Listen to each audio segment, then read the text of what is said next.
Hey guys, and welcome to site number 3 for our historic Manassas Battlefield photo walk series. And today we're going to be actually covering one of my favorite sites here. It's called the Stone House, and it's pretty self-explanatory. There's a stone house at this site, and a little brief backstory before we get into this photo walk, or as we get into this photo walk. It's basically just a two-story stone building sitting in the middle of the battlefield here, and it was built in 1848. And it was originally a tavern slash an inn and a farmhouse for travelers. And it's actually it was used as a field hospital during both the battles of Manassas, and it was always filled with wounded soldiers from both the Union and Confederate sides. It came under artillery fire during the second battle, and actually, soldiers even carved their names into the floors upstairs. You can actually still see them today. Unfortunately, we weren't able to get inside of the stone house for this video, for this walkthrough and photo walk. But hopefully, in the future, we can get a look at that and get some pictures of that as well. But just getting into the photo walk here, you can see our main subject is going to be the stone house, and obviously the surrounding landscape shots. But there's so many shots to be had at this site, especially when you have such a historic um, piece of architecture like the stone house here. I always like to get a few wide shots from different angles of the actual house, front, back, the sides, as you already had seen. And I also like to get a little bit up close and capture just some of the subtle detail, such as the close up of some of the doors to the entrances that you'll see. Um, and I just love all the shots and how they came out from this walk through this photo walk. I actually took out my XF 16 to 55 lens for this shoot. It's the first time I actually have been using this lens for one of my photo walks for these Manassas battlefield shoots, and it was such an awesome lens. It's the version 1 lens, so it's really big and bulky, especially on my XT30, but it was a beast of a lens out there, and I got all the shots that I wanted to get. I was mainly shooting at, uh, 16 or so, but I would sometimes crop in, especially for the door shots and stuff like that, to around 55.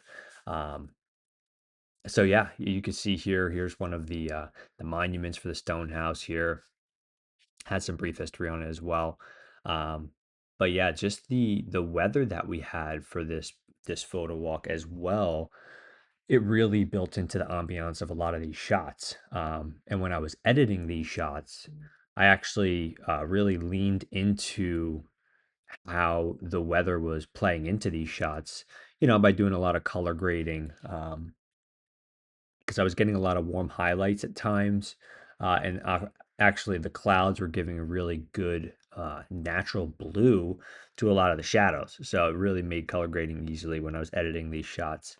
Um, but you can see in this wide shot I'm taking here across the street there, we're actually gonna briefly go over there as well and take some photos. Now that's more so the visitor center side, but it's right in front of the stone house, so I figured we'll do that, at the same time, which is pretty cool. But right here, this is, uh, the monument here for the stone house and the first battle of Manassas. Um, but yeah, this was a awesome site to go take pics of. One of the most historic sites being that that's actually the original architecture there, the stone house. So it was really awesome to capture that. I mean, I've driven past it countless of times. So yeah, you can see here I went across the street. I like to try to layer my shots of these historic spots like this, add that little bridge in there, that tree as well, just to add some depth to my pictures. Um, that's something that I've struggled to do in the past that I'm trying to do a little bit better now. Um, you can see here I'm getting a picture of this sweeping landscape. I mean, it just this site and a lot of the other ones we'll be going to and that you already have seen makes it really easy to get these really cool painting like pictures. It's really, really easy to do. And I suggest anybody in the Northern Virginia area definitely come to these sites, especially if you like taking pictures. Um, so yeah, really the only thing that has changed in my kit is the lens I was using. Like I said, my zoom lens, the XF 16 to 55 Mark One. Other than that, nothing changed. Actually, here I wanted to give a little demo on how to do auto ISO on Fujifilm cameras. So basically, you go down to the um, shooting settings, which is like the third menu option, and then you scroll all the way down to the third page where it says ISO.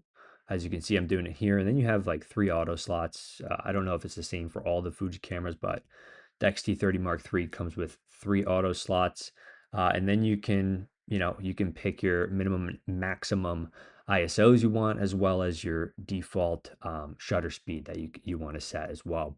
It just makes it easier, especially when you have a lot of clouds coming in and out at that golden hour type time, where light can change a lot, like this. So I was shooting in auto ISO pretty much the whole time. It also gives you access to that exposure compensation dial on the Fujifilm cameras. And I usually like to underexpose my images and then lift up shadows in post processing, especially for landscape shots. And that's how I'm able to capture good detail in the sky, as well as in the surrounding landscape as well by lifting those shadows. But yeah, as you can see, other people were enjoying the site as well. It was just one of those days where it was like 65, 70 degrees out in February, which is crazy. And it was just an awesome, awesome photo walk. Very peaceful. Awesome place to go for a hike too. So if you're into hiking, come out and take a look. Also, if you guys have made it this far into the video so far, please make sure you give the video a thumbs up. Feel free to drop a comment on any other historic sites I can do in Northern Virginia that you guys are maybe interested in. And also, if you don't mind, hit the subscribe button as well. I would really appreciate it, especially if you guys enjoy the content. Trying to make it better and better each time I do it. I love doing it, especially if you guys enjoy it as well. So please feel free to support the channel.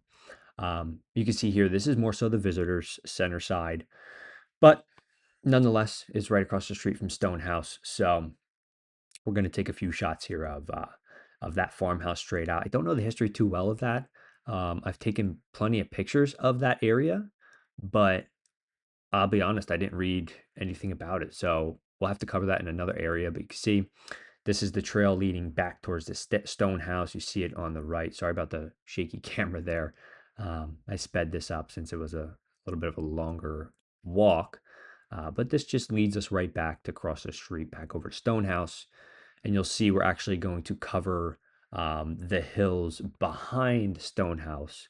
Back there, you'll see there's a path, and that's where the a lot of the artillery fire was coming from, stuff like that. So I wanted to get a few pictures of that area as well. Here we go. This is the area straight behind Stonehouse, and it's the last area we'll cover here. But again, if you guys like the video, please leave some comments. I would love to do some more of these videos for you guys. I'll be covering all the sites. So yeah, thanks for watching, and I hope you guys enjoyed the video. All right, we'll see you in the next one. Bye.